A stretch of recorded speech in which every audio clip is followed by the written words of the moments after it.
Amigos míos, con enorme placer os doy la bienvenida a nuestro sexto programa de la herencia de Alejandría.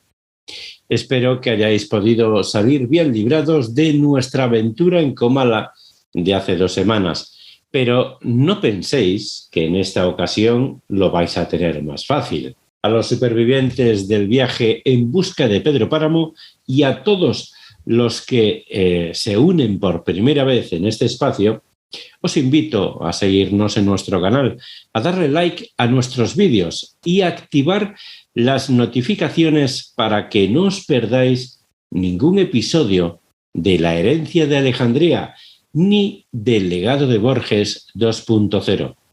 Recordad que podéis escucharnos también en formato podcast en vuestra plataforma favorita y os invito a visitar nuestra web luiscarballeslocutor.com, donde podéis encontrar todo el contenido que continuamente publicamos. En esta nueva emisión continuaremos nuestras andanzas por tierras mexicanas a través de una historia que se desarrolla más o menos en el mismo espacio temporal que Pedro Páramo, es decir, durante la Revolución Mexicana.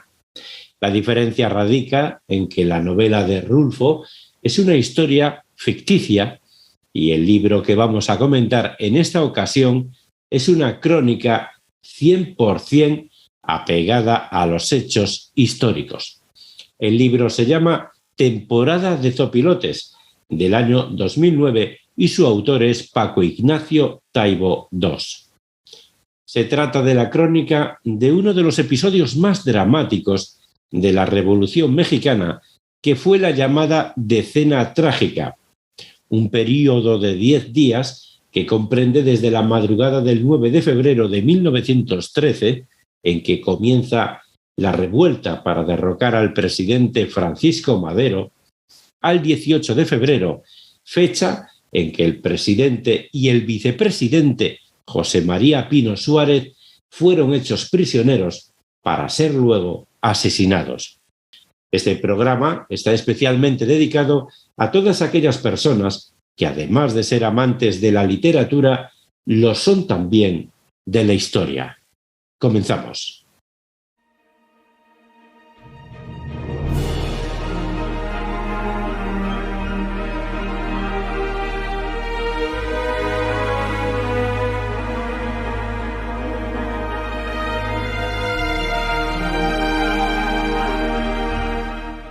¿Conoces a Paco Ignacio Taibo II?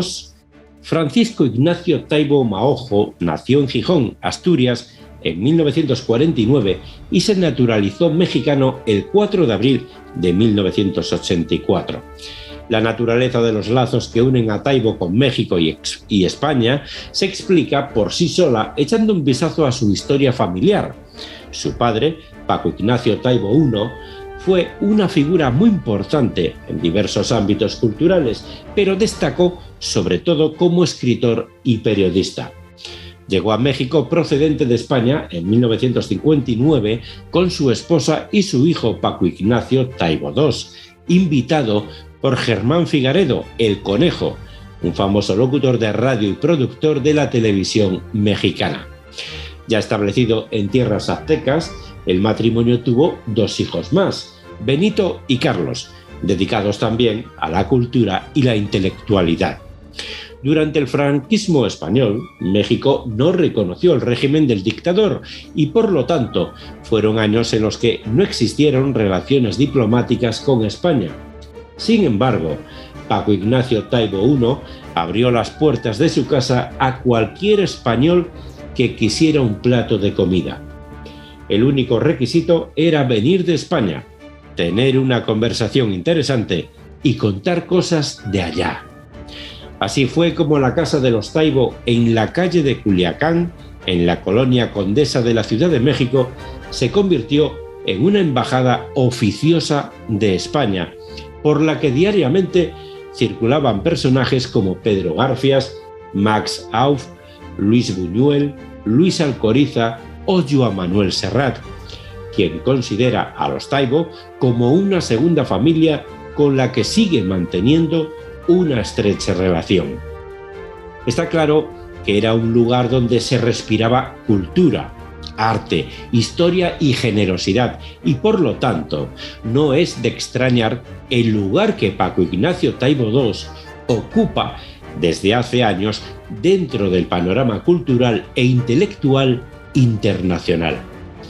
Taibo es el creador de la Semana Negra de Gijón, que es el certamen literario, cultural, reivindicativo, festivo y popular más longevo de España, en el que año tras año se reúne en la capital asturiana lo mejor de la novela negra y el cine policíaco y se presentan temas de enorme contenido social. En la edición del año 2015 de dicho festival se rindió homenaje a Paco Ignacio Taibo I, a un año de su fallecimiento. Amor con amor se paga, y así lo demostró con su participación poética y musical Joan Manuel Serrat, a quien, como ya explicamos, le une un vínculo muy especial con la familia Taibo. Entre gaitas y mariachis estuvieron presentes también Víctor Manuel, Ana Belén, Luis García Montero y María Taibo, entre muchas otras personalidades. Paco Ignacio Taibo II es sin duda uno de los escritores vivos más prolíficos del ámbito mexicano. Ha escrito infinidad de novelas, cuentos, libros en coautoría y guiones cinematográficos, pero hoy, dada la naturaleza del libro que voy a reseñar, quiero destacar su importantísima aportación como investigador y cronista de la historia de México, de su tierra natal y de muchos otros capítulos y personajes de la historia universal. Ha recibido numerosos premios y reconocimientos y actualmente desempeña el cargo de director del Fondo de Cultura Económica. Sus series se pueden encontrar en Netflix, YouTube y muchos otros lugares. Y ahora hablemos de Temporada de Zopilotes, la decena trágica. Además de ser una historia de traiciones, el trágico final del presidente Francisco Madero es la consecuencia de su excesiva confianza y de una suma de errores por su parte. No tenemos por qué hacer suposiciones acerca del ideario político de Madero, ya que está plasmado en su soberbio libro La sucesión presidencial en 1910. Así se titula el libro. Era un hombre que procedía de una familia rica y que creía firmemente en una revolución política, defendiendo el voto como la vía para expresarse libremente. Sin embargo, probablemente a causa de su origen acomodado, no era sensible a los problemas de las familias que no podían poseer tierras, ni conocía tampoco la problemática de las tierras invadidas por las grandes compañías. De cualquier manera, la fuerza y el coraje que demostró al derrocar a Porfirio Díaz consiguió unir al país. Madero inició su periodo presidencial electo por voluntad popular en octubre de 1911, pero 2 años y pocos meses después, en febrero de 1913, su situación era crítica. Tomando en cuenta los testimonios y el devenir de los acontecimientos, el presidente era el único que no era consciente de lo peligrosa de su situación. Las advertencias. Madero encarceló a Pancho Villa por un crimen que no cometió. Y por más que Villa le escribía para advertirle de las conspiraciones que había en su contra, Madero no le hacía caso. Villa terminó escapando de la cárcel y se fue al exilio, en el que estaba desesperado por la negativa de Madero a escucharlo.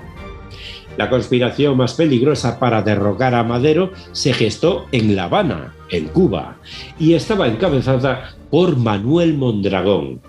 El plan consistía en dar un golpe militar en la Ciudad de México y así sacar de la cárcel a dos personas importantísimas que asumirían la dirección del movimiento. Una era Bernardo Reyes y la otra Félix Díaz. Había tantos implicados en la conspiración en la Ciudad de México que pronto empezó a fluir la comunicación con los encarcelados.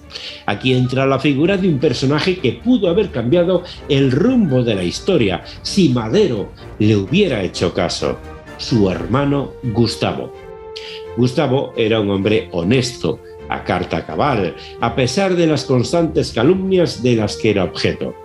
Lo apodaban Ojo Parado, ya que era tuerto y tenía una virtud de la que su hermano carecía, que era la sensibilidad social. El 5 de febrero de 1913, Gustavo ya tenía claro que el golpe llegaría por todos lados. Sabía que la conspiración estaba en marcha y que se hallaba inmiscuido todo el ejército de la Ciudad de México. Entonces se entrevistó con su hermano y le presentó una lista de 32 generales comprometidos con el golpe. Pero Madero consideraba que emprender acciones en su contra sería provocarlos. Aquí, en esta entrevista, se dice lo siguiente: Gustavo le dice a Madero: nos van a matar. Madero le contesta: si hay que morir, se morirá. Pero Gustavo vuelve a contestarle: pero también me van a matar a mí. Por lo tanto, las relaciones ya de por sí maltrechas entre los dos hermanos lo fueron todavía más a partir de ese momento, ya que Gustavo no logró hacer entrar en razón a Francisco. El ejército se moviliza. La noche del sábado 8 de febrero, los alumnos de la Escuela Militar Aspirantes de Tlalpan narcotizaron al director y salieron armados a las 4 de la mañana, iniciando el golpe militar. Gustavo Madero, al enterarse, abandonó de inmediato el restaurante Silvain junto con el jefe de la policía y ambos corroboraron que el golpe estaba en marcha. Al amanecer, los golpistas al mando de Manuel Mondragón y Gregorio Ruiz liberaron a Bernardo Reyes, preso en la cárcel de Tlatelolco. Entonces, Reyes encabezó una gruesa columna de alzados que se dirigió a la prisión de Lecumberri a liberar a Félix Díaz, quien salió con toda tranquilidad de la prisión a abrazarse con Reyes ante la mirada complacida de Mondragón. Los alzados tomaron el Palacio Nacional y amenazaron con fusilar a Gustavo Madero, quien llegó en ese momento para intentar advertir a su hermano de lo que estaba pasando. Hasta este punto todo parecía demasiado fácil para los golpistas, hasta que apareció en escena Lauro Villar, militar siempre fiel a Madero. Lauro se dio cuenta enseguida de que el palacio había sido tomado y no podía entrar por la puerta principal. Entonces rodeó el edificio y entró por un cuartel de zapadores que está en la parte de atrás, y sus 40 hombres derrotaron a los golpistas. Madero sabía lo que estaba pasando y decidió salir del Palacio Nacional escoltado por aspirantes del colegio militar que aún le eran fieles, y se resguardó en el castillo de Chapultepec. Mientras tanto, la gente que acudía a rezar a la catedral descubrió una línea de tiradores recostados. La columna que encabezaba Reyes se acercó peligrosamente con 4.000 artilleros a la primera línea de tiradores y Lauro Villar le salió al paso aguardando. Esto fue lo que dijo: Lauro, nos hemos alzado. Avanzó el general Reyes exhortando a Villar a unirse a la rebelión. Villar le respondió que no vacilaría en dar la orden a sus hombres de abrir fuego en su contra. Bernardo Reyes creyó que en cuanto lo viera el resto de la tropa, se le uniría.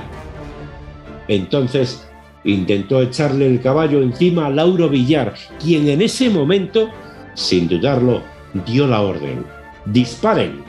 Reyes cayó muerto y su cadáver fue transportado al interior del palacio, y sus hombres, desconcertados, se replegaron corriendo a refugiarse en la Ciudadela.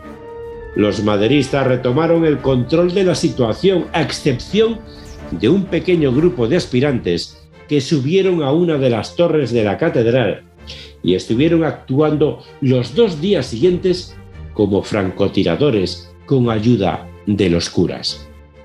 En el patio del castillo de Chapultepec, Madero exhortó a los cadetes que iban vestidos de gala y con su dotación de cartuchos completa de la siguiente manera: ¡Jóvenes cadetes!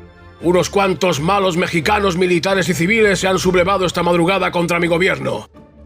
En estos momentos la situación ha sido dominada por el pundonoroso general Lauro Villar, comandante de guarnición. Y el Palacio Nacional está en poder de las tropas leales. Ustedes, herederos de las puras y nobles tradiciones de lealtad a las instituciones legalmente constituidas, van a escoltarme en columna de honor hasta el Palacio Nacional para demostrar al pueblo capitalino que hemos triunfado derrotando a los infidentes y desleales. Y entonces comenzó la conocida Marcha de la Lealtad por Paseo de la Reforma. En la calle Guardiola la comitiva se dividió en 3 para llegar al Zócalo por diferentes flancos. En el trayecto, Gustavo alcanzó a su hermano para advertirle de la traición del general Victoriano Huerta. La columna que escoltaba a Madero fue atacada por un grupo de francotiradores y el presidente se refugió en el edificio de la fotografía Daguerre. Cuando se calmó el tiroteo, Madero salió al balcón y en ese momento apareció el personaje que fue el cerebro maquiavélico detrás de la tragedia que estaba a punto de suceder: Victoriano Huerta. En la fotografía que plasmó para la posteridad este momento, que la podéis ver aquí a mi izquierda, a la derecha de Madero vestido de civil, demostrando que está en contra del golpe militar y que viene a ponerse al servicio del presidente Victoriano Huerta. Madero cometió tantos errores como muertos se iban acumulando, y el nombramiento de Huerta como comandante de la plaza en sustitución del recién asesinado Lauro Villar fue el principio del fin. A pesar de que Gustavo se lo advirtió unas horas antes, su hermano de nuevo lo desestimó. A partir de este momento, dejo que el futuro lector descubra lo que sucedió después. Este libro es totalmente histórico y no tiene personajes ni tramas ficticias y es considerado la mejor crónica jamás escrita de la Decena Trágica. Faltan muchos personajes y sucesos por narrar en esta reseña. El embajador estadounidense Henry Lane Wilson, que no hemos mencionado todavía, fue una pieza clave en el asesinato de Madero.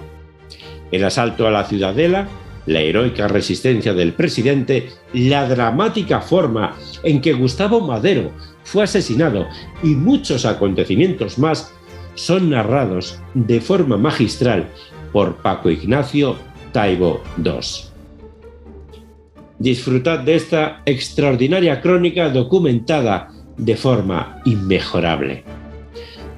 Recordad que únicamente a través del estudio y el conocimiento de la historia podemos formarnos un pensamiento libre y crítico que nos permita tomar decisiones propias e intentar no cometer los mismos errores del pasado. Algunas curiosidades. Alfonso Reyes, el dolor por la muerte de un padre. Es conocida la carrera de Alfonso Reyes como escritor, intelectual y diplomático, pero no todos saben que su padre fue el general Bernardo Reyes. Nunca ha quedado claro cuántas víctimas cobró aquel tiroteo del 9 de febrero de 1913 a las puertas del Palacio Nacional, pero lo cierto es que el general Bernardo Reyes fue el primero en caer. Su cadáver fue llevado al interior del palacio y colocado en una gran mesa. El presidente se enteró de lo acontecido cuando regresó y el general Lauro Villar le rindió el informe correspondiente. Cuando Madero tuvo enfrente el cadáver, se lamentó con una profunda tristeza en los ojos y en la voz. Esto no debió ocurrir. Y no debió ocurrir porque en algún momento Bernardo Reyes formó parte del movimiento antirreeleccionista y fue un candidato fuerte para suceder a Porfirio Díaz, pero decidió darle la espalda a Madero, involucrándose en un movimiento que nació muerto desde el principio y por eso terminó encarcelado en la prisión de Tlatelolco. Su hijo Alfonso recibió un mensaje de parte del presidente. Si su padre se retiraba a la vida privada, en ese momento quedaría en libertad. La respuesta de Alfonso, quien era un hombre dedicado únicamente a las letras, fue que él no era la influencia familiar dominante y que no entendía de cosas prácticas. Esta negativa de Alfonso a involucrarse en el destino del hombre que, además de haber sido gobernador y muy probablemente hubiera podido ser presidente de la República, era su padre. Fue una culpa que cargó hasta el final de su existencia. Se dedicó a la vida diplomática para olvidar el horror de los acontecimientos, pero dejó escrita la oración del 9 de febrero. Esta conmovedora confesión personal acerca de su sentir por la muerte de su padre fue escrita 17 años después de ocurridos los acontecimientos y fue publicada de forma póstuma por la viuda de Alfonso en 1963. Aquí voy a reproducir unas cuantas líneas de dicho texto que reflejan el profundo dolor del hijo que vivió el resto de su vida con el dolor y el remordimiento de saber que pudo haber cambiado el rumbo de los acontecimientos y no lo intentó.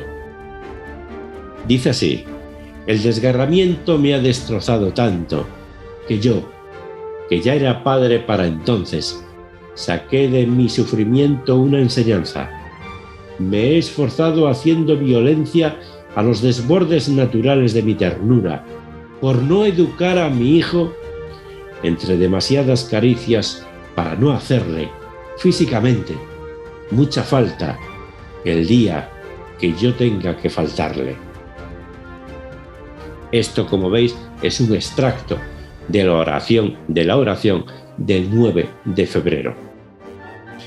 Amigos, hasta aquí hemos llegado el día de hoy. Espero haber despertado vuestra curiosidad para leer este magnífico libro. Ya se sabe que la misma historia se cuenta de diferente manera dependiendo del punto de vista y de los intereses particulares del cronista en cuestión. Por eso es tan importante recomendar libros y autores que, por consenso, son considerados una autoridad en la materia, como es el caso de Paco Ignacio Taibo II. Tened siempre presente que es absolutamente necesario conocer la historia de los pueblos, ya que, como bien lo dijo el dramaturgo español Jacinto Benavente, una cosa es continuar la historia y otra repetirla. Os espero en 2 semanas con el 7º programa de esta primera temporada de La Herencia de Alejandría, el lugar donde os acercamos a vuestros libros y autores favoritos de una forma amena e interesante y os contamos todos los secretos que hay detrás de cada portada para que os animéis a leer. Sabéis que suelo daros alguna pista acerca del libro que comentaremos próximamente. Probablemente muchos no lo conozcáis porque es un estreno del 2022 recién salido del horno. Os puedo adelantar que se trata de una novela policíaca al mejor estilo de Agatha Christie o Arthur Conan Doyle. Dentro de 15 días nos volveremos a encontrar para resolver la pregunta del $1.000.000. ¿Quién es el asesino? No olvidéis visitar nuestra web luiscarballeslocutor.com, donde encontraréis todos los episodios de La Herencia de Alejandría, además de todo el contenido audible de nuestro podcast El legado de Borges 2.0, una hermosa galería de imágenes y mucho más contenido literario y cultural que estoy seguro os va a encantar. Podéis escribirnos, si así lo deseáis, al correo info@luiscarballeslocutor.com o al correo de Gmail produccionescarballés@gmail.com para hacernos llegar cualquier comentario o solicitar la cotización de cualquiera de nuestros servicios. Muchas gracias y hasta la próxima.